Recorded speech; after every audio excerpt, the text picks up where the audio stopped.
New intro, new problems. It's always something with this damn show. I swear I can never get this straight. What's up, guys? How's it going? Welcome back to YAKIN with YUKON. What's up, JJ? JJ's in the house. Week off last week. Had some stuff I had to take care of. So it's good to be back. Got an all new guest for you guys. Hopefully you're doing good. Hopefully your weekend was good. And like I said, got an all new guest for you guys this week. We've got Jordan Ghastly on. Very excited to talk with him. He's a Transformer, Star Wars, kind of everything guy that I am. So this is going to go real smooth. This is going to be a good conversation. So hopefully you guys had a good weekend. Like I said, I didn't do too much hunting this weekend. I don't know if you guys did. I did put out a video. What was it? Yesterday. That didn't do shit. That nobody watches, but that's okay. It was fun to make it, but nobody watches the damn thing, but that's all right. So hopefully you guys are doing good. We got some more people rolling in. Let me welcome everybody in before we get going. What is up, Collecting Havoc? He is my guest next week, I believe. I think that's right. Yes, you are. And what is up, T3? How you doing, buddy? And we got Dre in the house too. All right. And we've also got Chris from The Man Collects. What's up, guys? JMC, we got Joe. All right, I think we're ready to do it, guys. Let's go ahead and bring in Jordan, and we'll get going here. Let me cue up his music. By the way, this is an epic intro, so I hope you guys like it.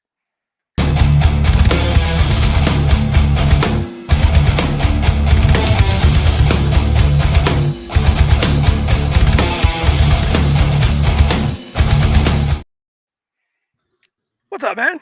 Whoa, man, that intro, I feel probably makes me seem way harder than I really am.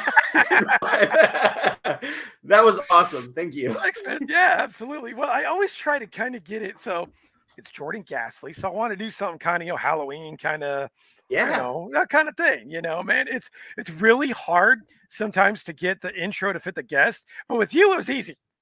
It was super easy. I'll take it, man. That was awesome. Thanks, man. So Thanks. I appreciate it. Yeah, absolutely. Absolutely. So how you doing, man? How things been? How is life treating you?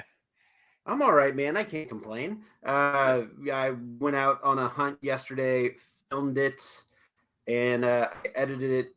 Part of it last night. Filmed the haul portion this morning, edited that, and then everything should be up on the old YouTube page right now. So yeah, just I've been hanging around the house, just messing around with the stuff that I picked up on the hunt yesterday. Nice. So nice. Awesome, man. Right on. All right. Well, I'll get you a couple questions here in a minute, but let's welcome a couple other people that dropped in. We got LeBron Fett. What's up, man? Thought I saw somebody else. Looks like we said hi to everybody else. All right, man. Well, you know the purpose of this show. You've seen this show before. We're going to get to know you a little bit better and kind of what got you into collecting, kind of got you into YouTube and that whole thing. So, to start things out, what got you into collecting? Did you do it as a kid? Was there a certain toy as a kid that just kind of started the whole thing and got you to kind of move forward, or what was it about toys that kind of got you going? Yeah, that I've never not been a toy collector. Even when you're a kid, not really a collector. You just want toys, right? Right. And sure, the back of the packages says, "Hey, collect them all." That was the sneaky way for all the toy companies to get you to buy more. Right. The first two toy lines I ever remember just absolutely loving was Transformers and GoBots. Nice. I've always been like, anything that's a giant robot that can turn into something else is usually in my wheelhouse. Absolutely, man. So no, just growing up, it was Transformers and GoBots. Transformers to this day is still my number one favorite toy line of all time, favorite cartoon of all time. And then, as the 80s went on, I transitioned from that to Ninja Turtles, and then from Ninja Turtles to the X-Men cartoon, and then then from that to like the McFarlane and Spawn stuff from the mid to late 90s, and then it just all kind of like starts to reset, right? When you hit the new millennium, we start to see newer versions of Transformers with newer cartoons, newer G.I. Joes, et cetera, et cetera, et cetera. So I've always collected Transformers. I've always collected other things here and there, but Transformers has been the one constant that I've always collected. And around 2012, I went back to school and I really needed to focus on that. So I actually sold all of my collection. I told myself I get to keep 3 pieces that have sentimental value. So I kept some original G1 figures that were gifts from like my grandparents as kids and some stuff like that. And then everything else went on eBay. And I was like, I'm just going to focus on school. I've got too much stuff to deal with right now. I can't think of toys. Sure. So went to school, eventually graduated in 2016. I kept adding on years because I kept on adding on pieces to my degree. I'll add a certificate. I'll add a minor. And then, of course, like I stayed in school for like 2 extra years. Anyway, and then around the time I started to pay attention to Transformers again around the Titans Return, like so not quite Combiner War stuff, but then I decided to really jump back in during Power of the Primes because the Dinobot Combiner team is what got me. Yep. And then I backtracked and I got a couple of like Generation 1 figures and I had when I was a kid, and then much like a lot of other people, we'll flash forward a few years, the pandemic hits, and what are you going to do? You're sitting at your house, you're on lockdown, you got to keep yourself occupied. So I started to just kind of dip my toe in a little bit further back Transformer stuff. Getting Generation 1 characters, I told myself, I put these parameters on myself, like Generation 1 characters only.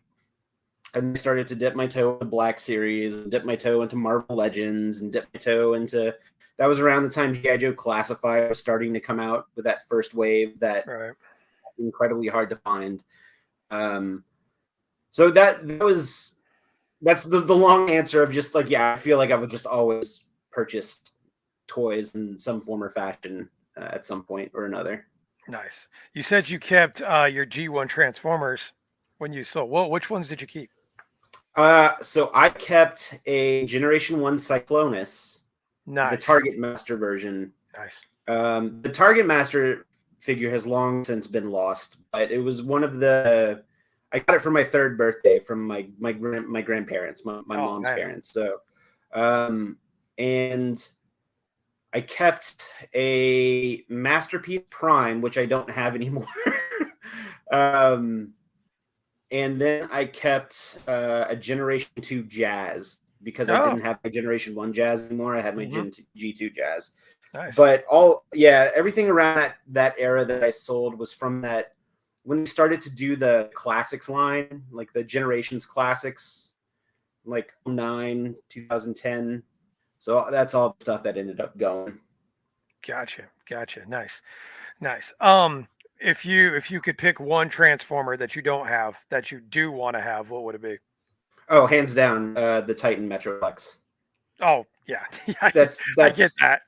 That's my white whale. It's the only G1 Titan that I don't have.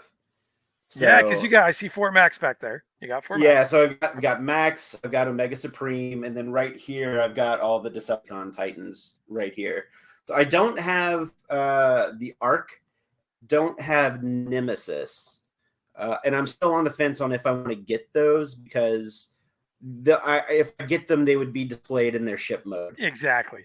Right. Yeah. Well, I've heard too that if you get the Arc, see, I have the Arc, but you really need the upgrade kit with it because it's got there's a lot of holes on the side and there's a lot of stuff that just wasn't done properly. So yeah, if you get it, that Nemesis though, that looks stellar. I've heard that thing in ship mode is just an unbelievable ship. So yeah, I'm trying to save up for that myself. But do you think you're gonna go for that? If I can find a pretty decent deal, because I know sometimes some of the e-tailers will have really good sales on those things. I think like the Cybertron Metroplex Big Bad Toy Store had like $100 at some point in time. So if I can play the long game and pick them up for anywhere between $1 to $130, I think I might do it. Yeah, I think that sounds about right. 200 for those is just really steep now. I mean, it's getting crazy. I agree. 160 was bad, and now we're at 2, and it's like, no, that's too much. So have you ever seen that Metroplex in person? Yeah, I have actually. So my buddy Jeremy, who is just as big of a Transformer guy as I am, probably bigger. He got 2 of them. Oh, And not like two in the sense that like he went out and purposefully bought two at the same time. He's actually a very conscientious collector and is very good about leaving things on pegs for other collectors, but he's also really good at finding deals. So he just scoops up deals whenever he sees them. He travels a lot for work, which is a thing. So that helps. he's got two, and he's got one in robot mode and one in base mode. I'm like, dude, that looks so good. You can't When they're persuade toy him to ready. sell you one. No, and I wouldn't want to because his display looks that good. Like I'm not. Yeah, it does. Yeah, It does. but don't get me wrong. Like if he ever decides that he wants to come off of one, he knows that I'm the first person to ask. Nice, So nice, man, nice, awesome. All right, well, to go along with that, so you've been on YouTube for a while, right? Like I was looking at your page the other day, like 5 or 6 years, right? 2017. Okay, so yeah, Yeah, yeah. so about 6 years. Yeah. Okay, what got you into YouTube? Did you start out as toys, or was it kind of the purpose was something else? It was definitely something else, and but the irony is that I went back probably a few months ago and looked at my first video just to see how different I edit stuff now and how different I film stuff. The ironic part is that first vlog I did, I was still looking for toys. Oh, nice, nice. So I guess it just comes around full circle. Right, right. I got into YouTube because my wife and I are really big Disney theme park people. And one summer I was just kind of sitting around the house and I was just having Disney World withdrawals. We try not to go during the summer just because it's too hot in Florida, but Absolutely. I was just sitting around the house and I'm like, man, Epcot sounds great right now. So I just looked up Epcot on YouTube. I just found like there's this entire world of theme park vloggers out there. And I picked two or three that I really liked and I subscribed to their channels and I started to just see that they would do theme park stuff, but then also just do regular around the house kind of stuff. And I had been out of school for a year and I was trying to find a full-time job in my field. And I was just bored. So I was like, I've got a phone. I can go and film stuff and do stuff and keep myself entertained while I'm trying to find a job. And also at that time I hadn't done anything creative in a while. So I figured if I can go and film a video, I can learn how to film and edit and put together these videos. So I'm doing something creative. I'm getting to put something out there that didn't exist. And then, I don't know, maybe I'll learn something along the way. So probably the first 3 or 4 years of me on YouTube, it was just me doing vlog type stuff. It wasn't even me doing toy hunt stuff.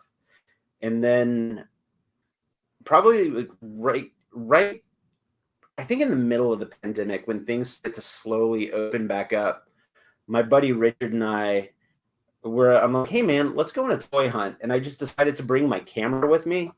I didn't know if I was gonna film or not, but I was like, you know what, I'm gonna go for it. Why not? I haven't put out a video in a while.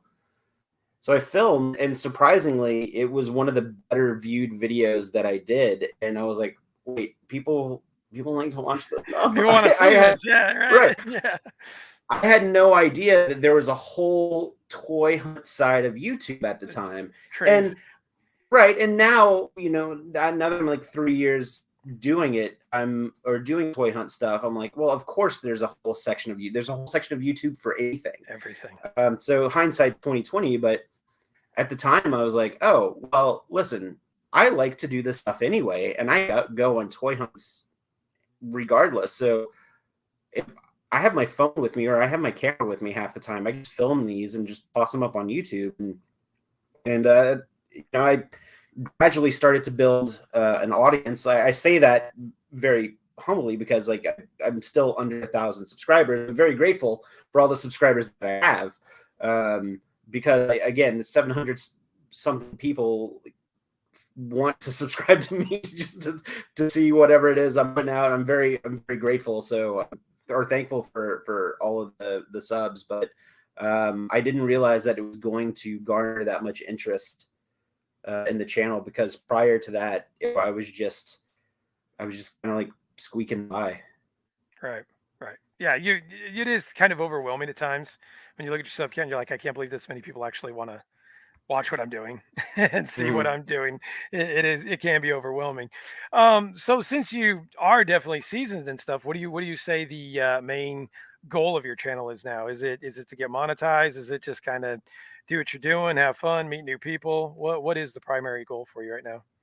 So, listen, doing what I'm doing, I think will suffice for me. I like making the videos. I have fun going out and hanging out with my friends, going to shows, going to toy swaps, going to the stores.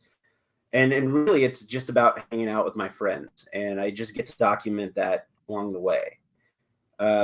Now, if somebody down the line, once I hit 1,000, somebody being YouTube in this situation, Right.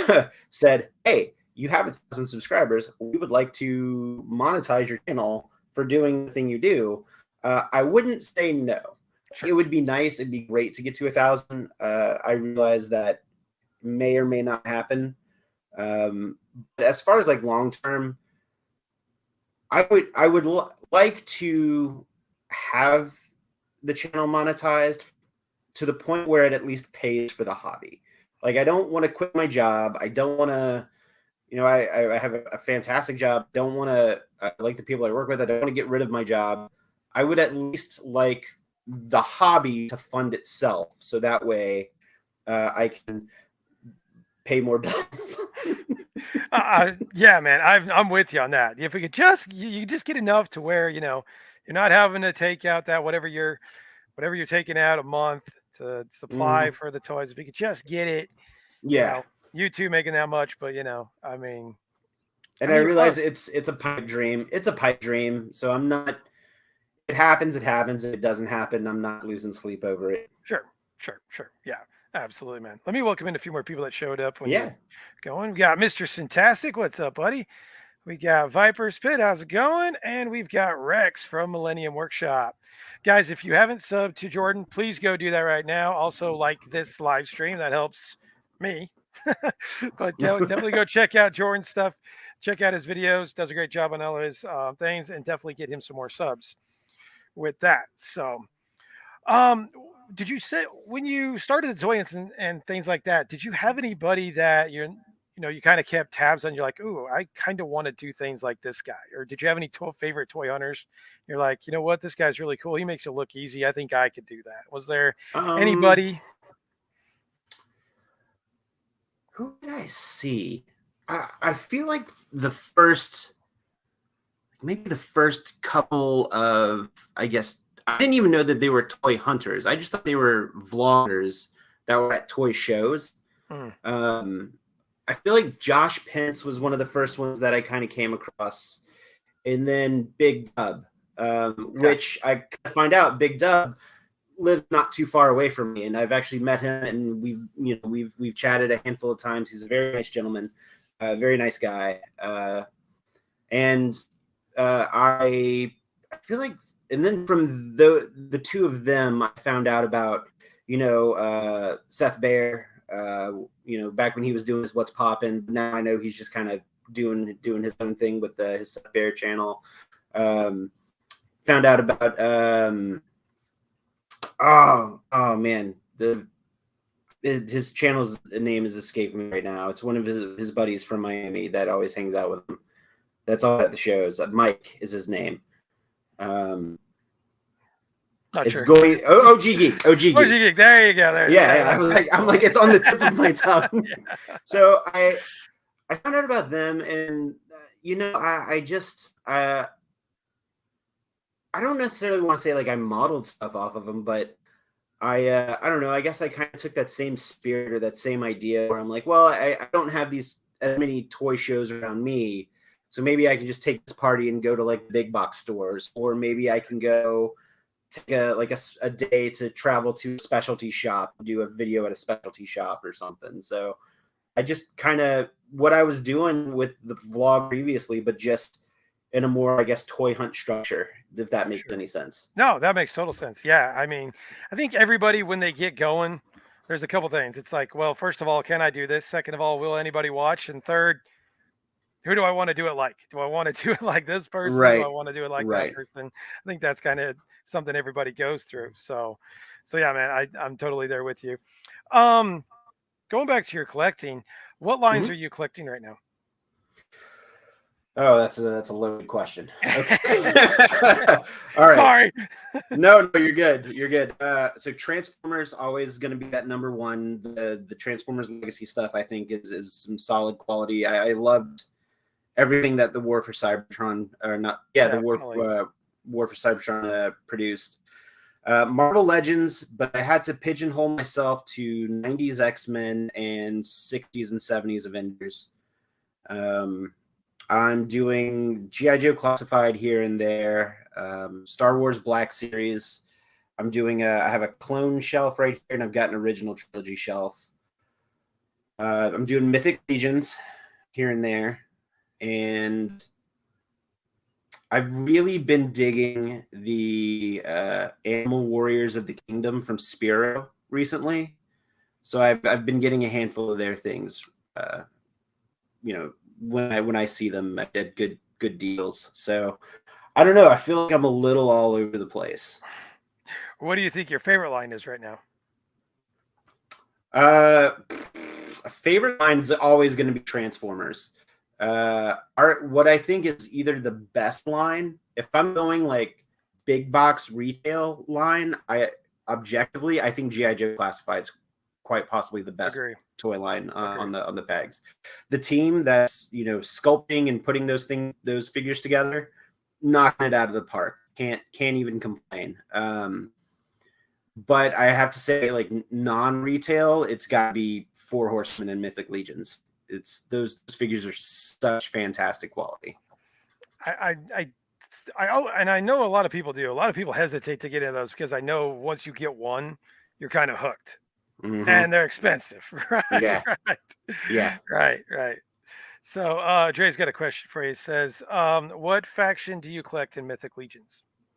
Oh, let's see. God, I like them all. I'm a big fan of the Necronominus. That's my number one. The skeletons is what got me in. Yeah. So Necronominus. I also do the Vamps for Alithia's Brood.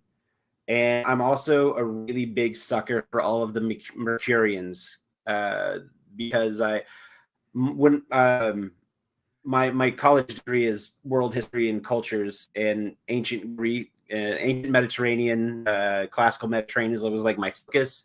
And the Mercurian figures are they're not quite Greek hoplite and they're not quite Roman centurion. They're kind of like this weird marriage of the two. Right. And I think it's very interesting how they put that together to create those warriors. So I'm really digging the Mercurians.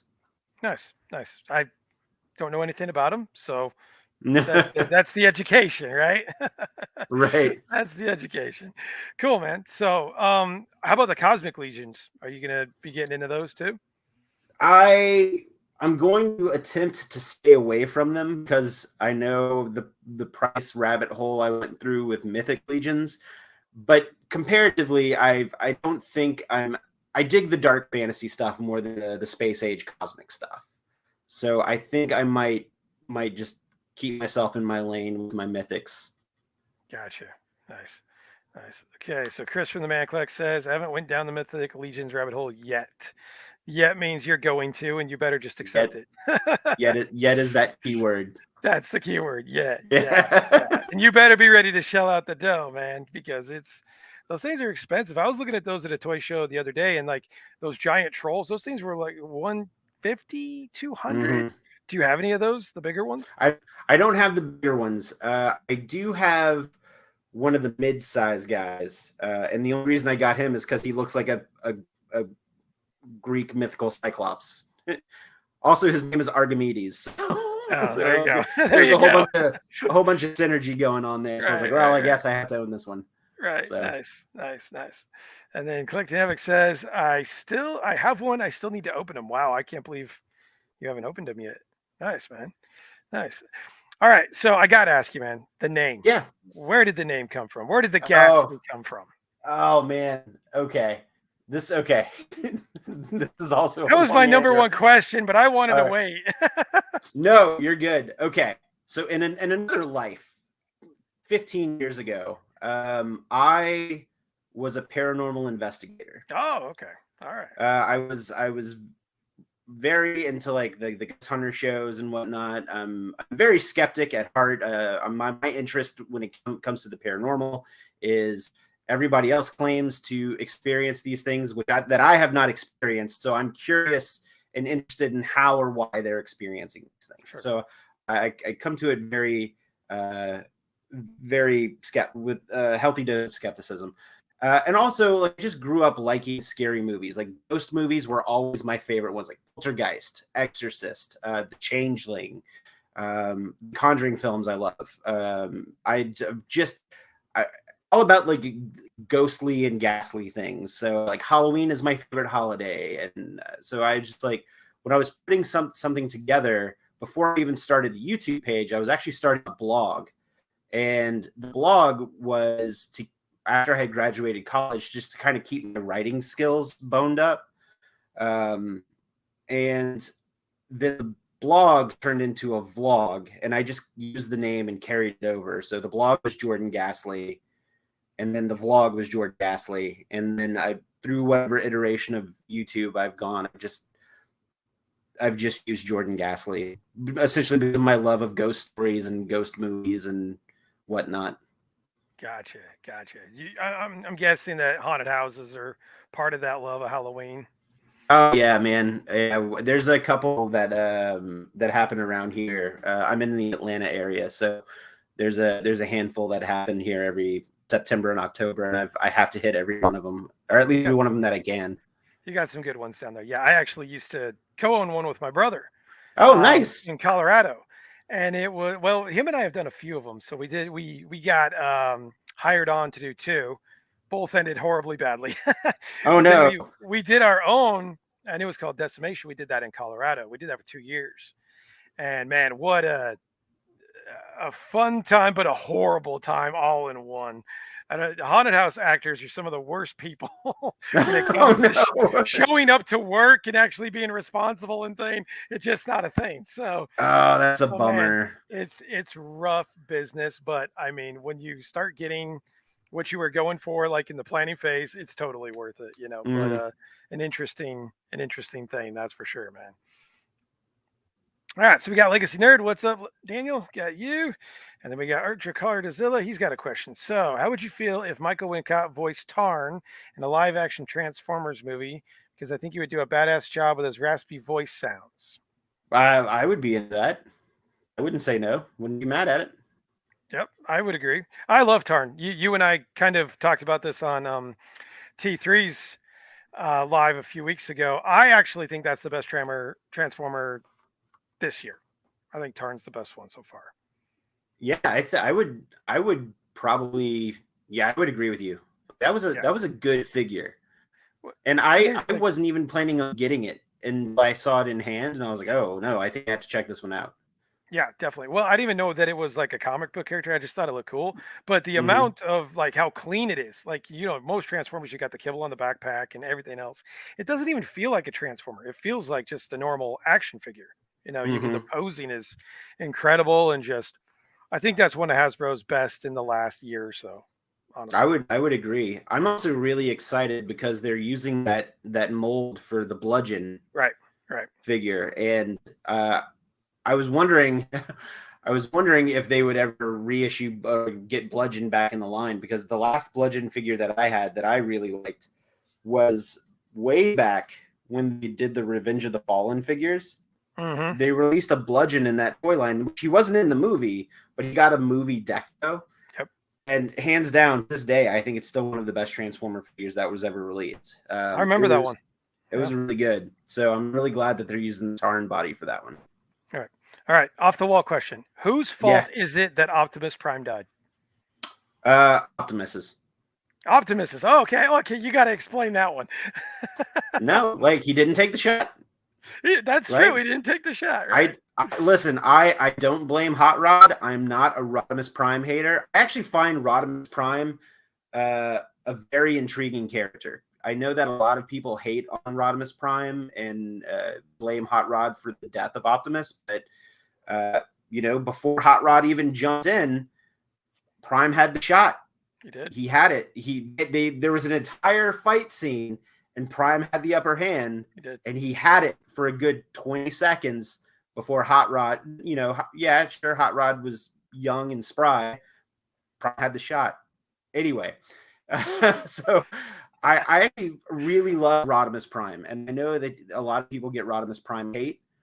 I love that entire third season because he always questions himself about being a leader. He's not How an do you Optimus live up? Prime. Yeah, he's Right? not an Optimus Prime. Right. How do you live up to the greatness of Optimus Prime?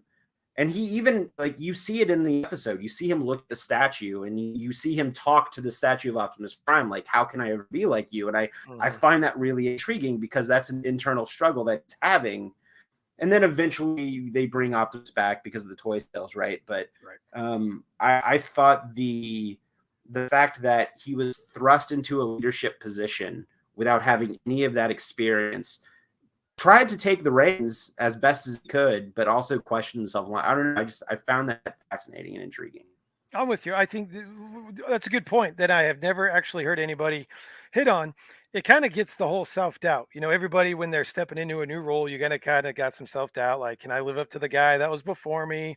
Am I going to do a good enough job? That kind of thing. That is very, you can a lot of people can relate to that. And I'm actually with you. I think that Rodimus Prime from, what is it, Kingdom? I think that's a great figure. I love that figure, actually. That's a phenomenal one. They really did a good job. It sucks that it was a commander price, but nevertheless, they kind of made him a little more bulky too. Like, he looks like he could kind of hang with Prime in that figure, Yeah. I'm also really happy that he and the Galvatron are a good scale this time around too. Yes. So yes. Yeah, it's not like this huge Galvatron and then this tiny little hot rod. Yeah, G1 did not scale well at all, man. No, not at all. Did not. You probably seen because I've gone on about this for a week, but I got my Grail last week. I got an inbox Megatron G1 vintage. Nice. Have you ever had that figure? Yes. Nice. I had one in box too at one point in time. However, mine was broken. Oh. So it looked nice in the box, but when you opened it up, one of the panels on the side of the pistol would kind of pop off. I sold it to a friend of mine around the time that I was selling everything and going back to school, and I haven't reacquired any of the G1 stuff just yet. It's so pricey. I mean, it's crazy. I was at Dallas Vintage Toys a few weeks ago, and man, they had a ton of it, but it was expensive stuff. Yeah, I saw your haul. Like, you picked up some Ghostbuster stuff too, right? Yeah, I got a couple vintage Ghostbusters. Yep, I got the football player, the mailman. Wanted to get the grandma, but they didn't have her, and I'm actually saving up to get the firehouse next. That's my next grail. So that's what we're after next. So hopefully I can get that soon. And what is your grail? If you could have, one or two items, what would it be? I don't necessarily know if I have grails, more like white whale, because I feel like everything that I want is still kind of attainable. Like the Metroplex, like we were talking about earlier. The Unicron, the ASLab Unicron. Oh yeah. Had I known, because they had announced that right as I was starting to really kind of come back to collecting. Had I known I was going to go as far as I am into it now, I probably would have ponied up the five hundos. Yeah. But now, of course, $1,000 minimum at least on Unicron. Yep. Yeah. So, and I can't do that. I even thought the 500 was pushing it. Definitely. Yeah, and I guess the only other white whale, again, something that's easily obtainable, is I regret not backing the HasLab Sentinel for Marvel Legends. So those would be my big three. Did you back any of the G.I. Joe ones? I didn't back the G.I. I almost backed the Hiss tank because I wanted the Cobra Commander that came in the unlockable tier. At the time, I couldn't justify 300 for that one was. It seemed like that was severely overpriced, even with the Commander and the 4 figures. I mean, it's only like 13 inches long, so it's like, it's not feel like right. And I didn't know at the time how far I was going to get into the G.I. Joe classified stuff. And I probably could have easily sold off the extra tiered figures to just pay for it, but I don't know. Like I just decided to pass on that. That, and I also passed on the helicopter that Yeah, they just did. yeah, and that thing got back big time. There was like 25,000 backers on that. Hmm. Surprisingly enough, that one Hmm. actually went really well. Again, the Um, GI Joe team's knocking it out of the park, they really man. are. Like, They really are.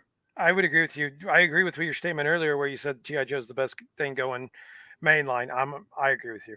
I think mhm. that is the best. I just got rock and roll. That's a phenomenal figure, and the scrap iron with the drone. That's really good too. So Really I good. got the other two. I got right here. Picked up the shipwreck, Oh yeah, that's a good one and too. Yep. I found an Arctic bat Oh, I get it. yesterday. Nice, So nice.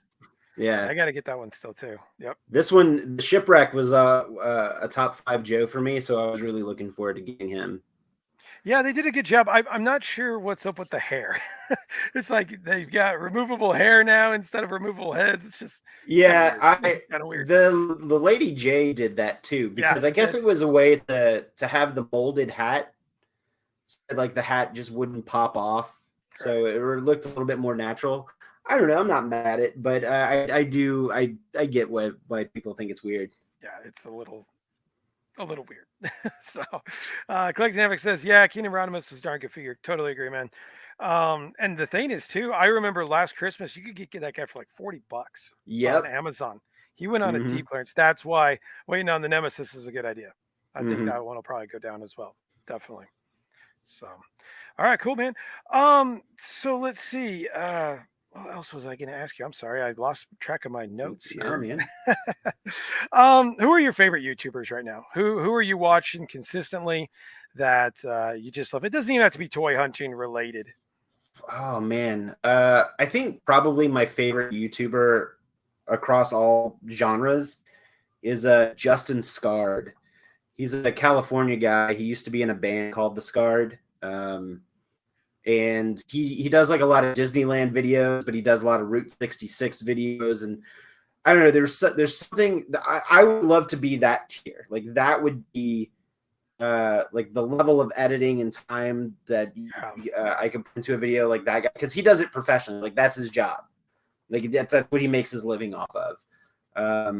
So you know he'll go to fun theme parks. He'll go to fun conventions out in California that I can't afford to go and see. So I kind of live vicariously through those videos. Um, so he's probably my all time YouTuber right now. I still watch a lot of the Orlando theme park vloggers. Like my friend Jackie, she has a channel called Super Enthused, so I get all my theme park information from her. I have another pair of friends. They're a couple who do travel vlogs, and they're actually out in the UK right now. And they're called the Magic Geekdom. And Jeremy and Kara, who I actually met through the YouTube community, and then we've just become like best friends in the last 2 or 3 years. But they do fantastic travel vlogs. Like even if I weren't friends with them, like I would watch them because they're that good. right. So I don't know. Like I just feel like Justin Scard overall, and then you know a handful of the theme parky vloggers that I kind of watch. I kind of stick with. Nice, nice. Is there anything else that you are planning to add to your channel, or is it pretty much going to be strictly toys? Um, every once in a while, like whenever we go down to a theme park, I might do a theme park video. Uh, it's probably going to be toys for the most part going forward. They might not all be toy hunts. Like I've got a video that I want to edit.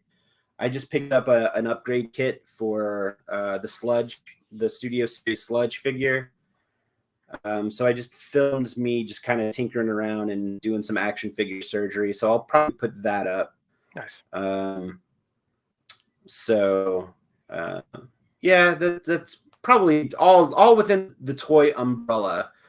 I've floated around the idea of doing some, I guess, video essays of like toy lines, Oh, wow. but But man, I don't know if you watched Dan Larson at Secret Yeah, Galaxy. Like yeah. he already does it so great. Where I'm like, well, I don't know if I should do it Like, now. how Like, am I gonna beat that, right? yeah, he's already, again, his production value is fantastic. Oh yeah, and yeah. and I'm like, well, he's already doing it way better than I could do it. So I might as well just. Well, hey, there's always some way to put your own spin on it. People watch it, man. Just give it a shot. Give it a shot. That's fair. Yeah, absolutely. All right, so we got Mr. B in. What's up, Mr. B? We got RB. What's up, buddy? Good to have you. And then I thought I saw somebody else. Oh, we got a question. Okay, so Dre's got another question for you. Actually, he's got the first one. Let's do the first one. Do you follow Tim Tracker since you follow Disney bloggers? Yeah, actually, Tim Tracker is the channel that got me into doing vlogging. Like, if it wasn't for Tim and Jen Tracker, then I wouldn't be filming on YouTube at all. So Nice. yeah, Awesome. yeah, and I've actually been very fortunate enough to like meet and hang out with them once or twice, and they're both very nice. So Nice. yeah. Question 2 he's got for you. What is your favorite Disney park ride? Haunted Mansion. Haunted Mansion, man. Are you a roller coaster guy? I am. Yeah. Yep. What's your favorite one in the park? I mean, is there? I gotta admit, I've never been to Disney World, so is there a lot of coasters in Disney World? There are, but they're not like they're not like Universal Studios coasters, Sure. right? They're not crazy. They don't do a bunch of corkscrews or go upside. There's one in Disney that'll do that, but I would say up until recently it was the Everest Expedition Everest in Animal Kingdom, but they just opened the Cosmic Rewind, the Guardians of the Galaxy roller coaster, and okay. that has jumped up to my #1 spot. So Nice. I know Space Mountain's always been a good one too. Yeah, that's a fun one. Yeah, definitely. All right, let's see. Dre, Pirates of the Caribbean, Guardians of the Galaxy. Definitely, man. Definitely. Pirates of the Caribbean, you can't beat that. I mean, nope. Love it. Top 3 ride ever, right? Best coaster has to be Everest. Yeah, and you mentioned that. Yeah. Yeah, again, up until about 6 months ago, I would have agreed with that. but then I rode Guardians. It's just so good. And maybe it's recency bias. I don't know, but it's really smooth. It also just does some stuff that I don't see other roller coasters doing right now, as far as how like the cars move and then the screens that are added. So like it's just a great experience all around. Nice. How do you like the Star Wars area? What's it called? Galaxy's Edge? Galaxy's Edge. Yes, thank you. Is that everything that everybody makes it out to be? I like it a lot. I realize that I'm also biased because I like everything. Like there are things that I can see and can critique, but I try to not hate on things, for lack of a better phrase. So I enjoy it, and whenever I go, I can lose myself in just listening to the atmosphere and going in all the different shops and seeing the walk around characters and whatnot. So to me, I think it does exactly what it planned to do. I do know that there are a lot of people who are very anti sequel trilogy and who are very anti. Yeah. So, and because it's set in that era, I think a lot of people bring that bias with them. And I do think that there are some critiques and concerns or comments that are valid, right? I think, yeah, it would have been cool if we got Hoth or Endor or Tatooine or the Death Star. Like, yes, I agree. I think all of that would have been fantastic, but I also appreciate the fact that we got something new that was set in larger universe. Right. That to me at least feels very Star Wars. So I like it a lot, but I know that not everybody agrees with my opinion. Well, you got to kind of remember too, that's what Disney was pushing. They had just gotten it. They had put the sequel trilogy out. They're going to push that, maybe they'll get to more later on, but that's, right now that's their bread and butter, as good or bad it might be, but that's expected, And there's a lot of things that are going on, I guess, behind the scenes, like because people haven't taken to Galaxy's Edge as much as I think the initial response was going to be, or they had wanted. I think they're going and retooling some of the storyline that goes on top of that area. because they're starting to add Mandalorian characters. They're starting to there you add things here and there. So I think they're kind of walking back a little bit, not all the way, but just a little bit on sequel trilogy era, which I know some people love it. I know some people hate it. I personally enjoyed the sequel trilogy. Is it my favorite of the trilogies? No, but I still enjoyed what was given to me. I don't know. Like I whenever I'm there, I love the fact that I in a Star Wars something like right. it's what a 10-year-old me always wanted. Exactly. Exactly. Well, I mean, and a 10-year-old you or a 10-year-old Right. me, you'd be just overwhelmed with something like that. We could never even Right. imagine something like that when we were 10. They had nothing. I remember riding the what was it called? It was the X-Wing one when I was like 8 at Disneyland. Mhm. And that was mind blowing in itself. It was So the Star Tours. Star Yeah. Tours. Thank you. Yeah. Yes. Yes. My brain is fried today. I'm not doing very good. Mr. Fantastic said Galaxy's Edge is underwhelming, I think. It's good, but should be better. It will get better with time. I think it will too. Yeah. Again, I'm kind of going ahead to Mr. Syntastic's next comment, where it's like it only has 2 rides, and you're Right. absolutely right. It only has 2 rides. Like, there's no reason why there shouldn't be 3 or 4 rides in that land. Yeah.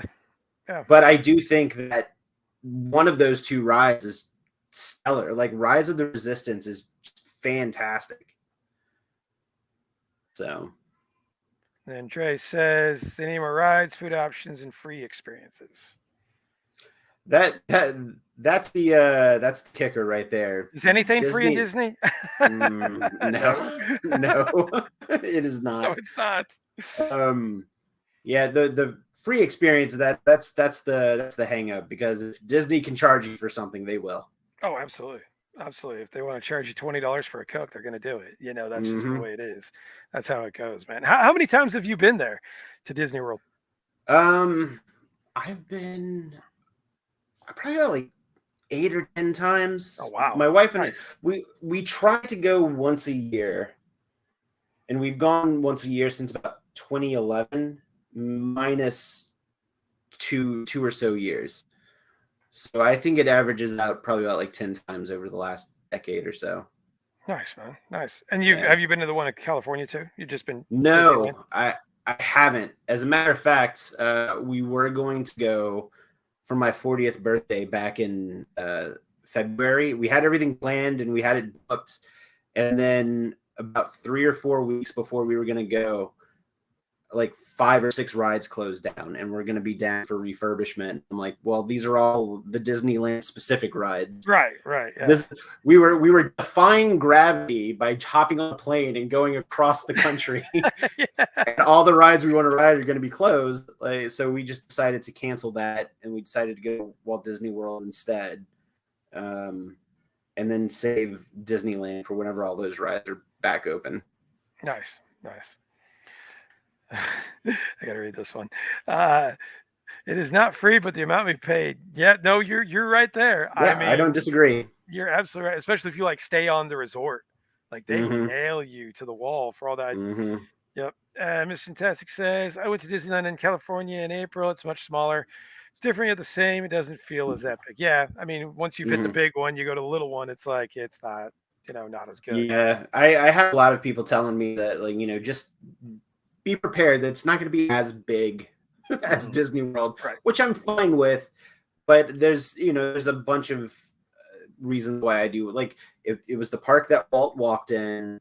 It was it's got the original Haunted Mansion, the original Pirates. It's got the original Trader Sam's. So just to be able to check off all of those original versions of those attractions is worth the trip. And that was the big deal breaker was. So when we went, Indiana Jones, Cars Land, Toontown, and Spider-Man ride, something else, were all going to be closed. And I was like, as long as I get to ride the original Haunted Mansion, I'm good. And then the day after it came out that Haunted Mansion was going to have an extended refurbishment, and I was like, it's That's going it. down the day before we get there. So I'm like, I'm Oh, not even, yeah. So I'm like, let's just change our trip. not even worth it. If you can't hit the ride you want, why do it? Yeah, I mean, there's just no yeah, reason. Disneyland is strange. It's right in the middle of the city. You leave the park, and Chipotle's across the street. yeah. Yeah, that's the It's difference. You don't true. really got the resort feel. You're just kind of Yeah, there. And being that a was the one thing that like Walt had said. Is like, the one thing I didn't count on was everybody setting up shop across the street, right, right. literally across the street. There you go. I mean, that's just the way it goes. That's the way it goes. Sticking with Disney, since Disney took over for Star Wars, what do you think the best thing they have done is so far? Man, I'm gonna catch a lot of hate for what I'm about to say. You're not going to say Last Jedi, are you? I'm 100% gonna say the Oh Last Jedi. no. I'm a Last Jedi defender. I Hmm. thought that movie made a lot of bold decisions and bold choices, something that I think Star Wars kind of needed, especially after everybody was griping about the prequel trilogy 20 years prior, right, or 15 years prior. I think that it made a lot of interesting choices, a lot of bold decisions, all of which I would have loved to have seen followed up on, but Right. then Right. they retconned everything in a Rise of Skywalker, which Rise of Skywalker might be my least favorite of those three. I say that still enjoying the film. I also wasn't expecting a treasure hunt movie whenever I Right. watched, Yeah, that's very right? true. That's very true. So, but there are things that I like. I like the meta commentary about what was going on in Last Jedi. I like the fact that the entire film was about failure and how you know how you have to grow past failure. It's not the end of the road. It's just a bump in the road. It's a lesson you learn. Luke even tells Ray in the film, "This isn't going to go how you think it's going to go." And And it's like then they were kind of talking like to the audience. Yeah. exactly, Yep. exactly. And I'm also Yoda is my favorite Star Wars character, and I loved the scene with Yoda, which just goes to show that you can be a Jedi Master like Luke Skywalker and have this mythical air about you, and Yoda will still be able to teach you a lesson, Sure. right? And I love the fact, like, whenever Yoda said, whenever he was talking about Luke teaching Rey, like, they are or we are what they grow beyond. So, like, you should pass on what you learn for that next generation. Um, but yeah, I love that it was it was a lesson in failure. Everybody fails. Ray kind of fails. Luke, people say that Luke fails. I think Luke sacrificed himself for the greater good. I know that everybody really wanted to see Luke Skywalker grab a lightsaber and have a huge lightsaber fight with Kylo Ren, but Luke is always the guy that is going to help out for the greater good. And he sacrificed himself so that rebellion can be reborn. Like, that is the most Luke Skywalker thing I think that Luke Skywalker could do. And Finn and Rose, even though they were acting in everybody, they thought they were acting in everybody's best interest. They still ultimately failed. They made it out alive and made it out okay, but like, everybody in that movie faces some form of failure, and I thought Sure. that was a very interesting topic and theme in that film. Yep. Yep. All right. So now that you said that, let's see how the comments go. I made a lot of bold, bad decisions, but respect your opinion. I respect. My thumbs are too big. And then Collecting Habit says, "Oh, it was just bad. 35 years of character development. Poof." Oh man. I mean, And I don't see that. I see the actual character development in him doing what he did. So unless I mean, I'm not saying I'm viewing a film better than anyone else, but I get it. I get the trajectory of where they were going. problem with Last Jedi is completely disregarded everything Force Awakens set up. Then Rise tried to retcon things back to Force Awakens. What a mess. I mean, that was the unfortunate thing about Rise of Skywalker. It was a movie to answer everything that should have been answered before, kind of like what you said before. Right. And I just don't think he was given a fair shot, you know. And you know, I can critique the entire Oh, you trilogy, can. right? You can. Like I like the fact that in that movie it set up Rey not having important parents or important grandparents. I liked the idea that Rey can make herself a hero. She doesn't have to be connected to somebody to be somebody. I thought that was a good theme, and I wish they would have followed that through. Obviously, they retconned that with connecting her to Palpatine. You know, the we never really got a straight answer of how Maz Kanata got a lightsaber, right? Right. Yeah, that So was kind of hanging out there. yeah, that was just kind of hanging around. But like we were saying, a lot of this, and this is where I agree with Mr. Fantastic, where a lot of the stuff that they tried to do in Rise tried to retcon Last Jedi in order to connect it back to Rise of Skywalker, and it kind of did it in a way that wasn't for. Can I curse on your channel?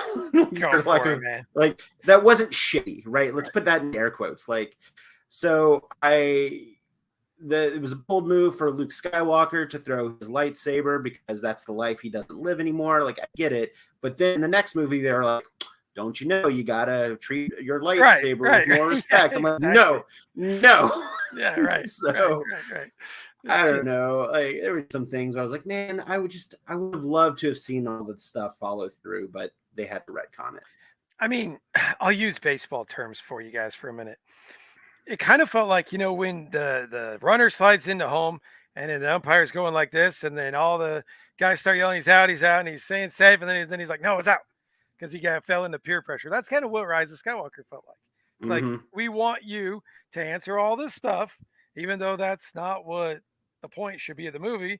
And then there you go. That's the movie. And that was the problem. No, I agree. I also think that a big part of it was also fan expectations, right? We're now getting this new chapter in this trilogy that we know and love. We're you know, when 2015, when Force Awakens came out, we were 10 years removed from Revenge of the Sith, right? So what we have this new movie, which was heavily criticized for being parallel to A New Hope, right? And I actually thought that's what made that movie strong. No, like that's your hook. That's your hook back in for the other films, right? Like you give the people what they want, and then you throw a curveball at them, which is what Last Jedi did. And then Rise of Skywalker was just kind of like a little bit of a convoluted mess.